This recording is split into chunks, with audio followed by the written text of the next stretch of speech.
Hello বন্ধুরা, দেখো যেহেতু কালকে হোলি আর আজকে সব কিছু তৈরি করে রেখে দেবো, কেননা যখন রং খেলাটা কালকে স্টার্ট হয়ে যাবে সবার বাচ্চাদের, তখন তো রান্না করতে পারবো না ঠিক মতো। তাই আমি আজকেই একদিন আগেই সব কিছু রেডি করে রাখি। শরীরটা এখন মোটামুটি ভালো আছে, রং আমি খেলবো না, তবুও রান্না বান্না তো করতে হবে, বাচ্চারা খাবে। তো দেখো নিয়ে এসেছে মাংস, পুরো একটা গোটা মুরগি নিয়ে এসেছে। আমি এবার ধুয়ে নিয়েছি পরিষ্কার করে, এবার এতে মশলা মিক্স করব। মশলা দেওয়ার আগে দেখো এখানে কি আছে, টক দই, ঘরে জমানো দই। এখান থেকে আগে একটু দই দেব। তো দেখো 1 চামচ ভর দই আমি দিয়ে দিচ্ছি। তারপর দিয়ে দিচ্ছি আদা রসুন বাটা, দিয়ে দিচ্ছি কেটে রাখা পেঁয়াজ। পেঁয়াজগুলোকে আমি একটু মোটা করে কেটেছি। পরিমাণ মতো লবণ, পরিমাণ মতন হলুদ গুঁড়ো। তো বন্ধুরা দেখো মাংসটাকে আমি রেস্টে রেখে সব কিছু কাটাকাটি করে নিলাম। এদিকে কড়াইটা বসিয়ে দিয়েছি আর তেলটাও গরম হয়ে গেছে। তো এবার আমি তেলের মধ্যে দেখো দিয়ে দিচ্ছি একটু গোটা গরম মশলা, তেজপাতা, এলাইচি, দালচিনি। আর বেশি কিছু দিচ্ছি না, একটু দেবো গোটা জিরে। তো দেখো এইটুকু গোটা জিরে দিয়ে দিচ্ছি। এবার দিয়ে দেবো সাথেই কেটে রাখা কিছুটা পেঁয়াজ।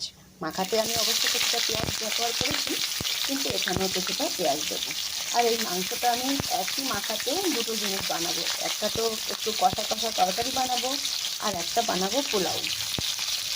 তো একভাবেই হয়ে যাবে, আলাদা আলাদা করে রান্না করতে হবে না। পেঁয়াজটাকে একটু ভেজে নেবো।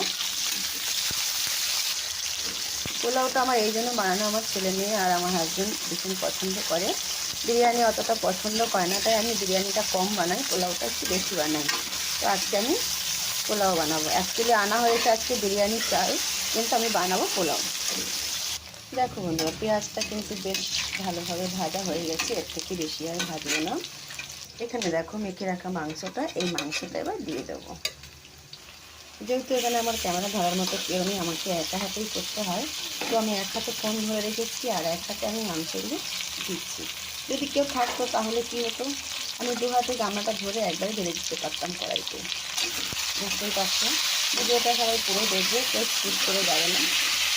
সম্পূর্ণ মাংসটা আস্তে আস্তে করে দিয়ে দিলাম। এবার ভালো করে মিক্স করে নেব। তোমরা ভাবছো কি মাংসটা আজকে একাই রয়েছে, এর মধ্যে আলু নেই, কিংবা আগে আলু ভাজা করি, সেই আলু ভাজাটা কোথায় গেল? হ্যাঁ, আমরা যে আলুটা আপাতত নতুন আলুটা শেষ হওয়ার পরে যে আলুটা খাই, চিপসোনা আলু, ওই আলুটা একদমই মোমের মতো গলে যায়, একদম বালি বালি আলু। ওটা দিলে একদম ভাত ভাত হয়ে যাবে এখনই। সেই কারণে আমি এখন মাংসতে আলুটা দেবো না, আমি আলুটা পরে ভাজা করে পোলাওতে দেবো। আর মাংসটা এমনিই থাকবে আজকে, আলু আর দেবো না, সবসময় তো দিই। কিন্তু বাঙালির আবার আলু না হলে চলে, তাই বিরিয়ানিতে পোলাওতে একটু আলু দেবো। আজকে আর আমি ঢাকনা লাগাইনি বন্ধুরা, দেখো আজকে আমি ঢাকনা না লাগিয়েই মাংসটা কষাচ্ছি। কেননা মাংসটা প্রায় 1 ঘন্টা মতো ম্যারিনেট করে রাখা হয়েছে, তো গলে যাওয়ার সম্ভাবনা বেশি আছে, সেই কারণে আমি ঢাকনা ছাড়াই মাংসটাকে কষাচ্ছি। তো দেখো তেল ছাড়তে লেগে গেছে অলরেডি।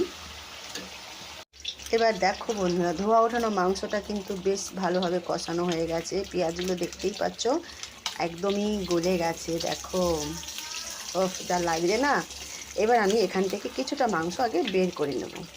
দেখো কিছুটা মাংস বের করেছি, দুজনের জন্য, দুই ভাই বোনের জন্য লেগ পিসগুলো এর মধ্যে রেখে দিয়েছি।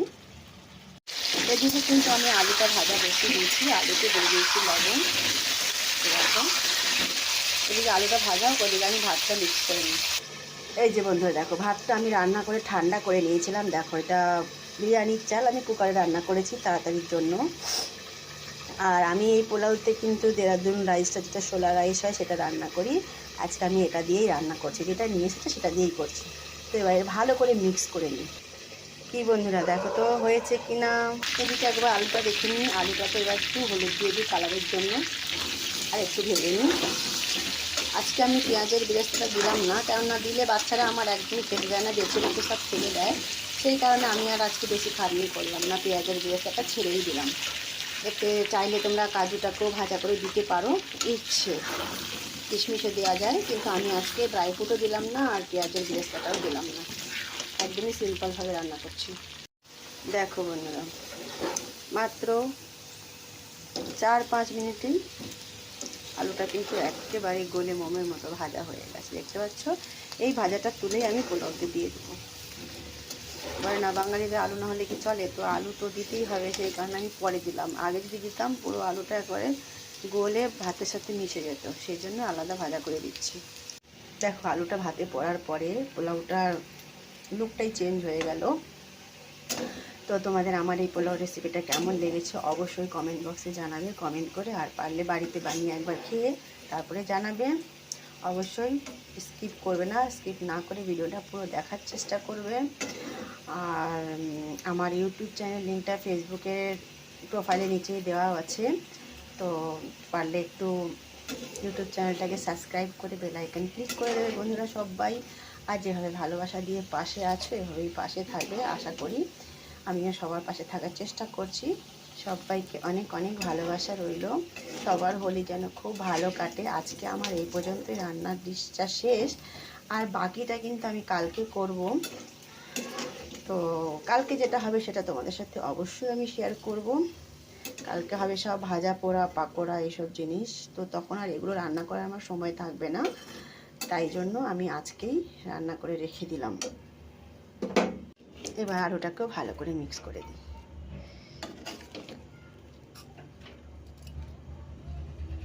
চিকেন পোলাও আজকের মতো পুরোভাবে কমপ্লিট হয়ে গেল। টাটা, বাই বাই, ধন্যবাদ সবাইকে। সবাই ভালো থেকো, সুস্থ থেকো, সবাইকে হ্যাপি হোলি শুভকামনা রইল।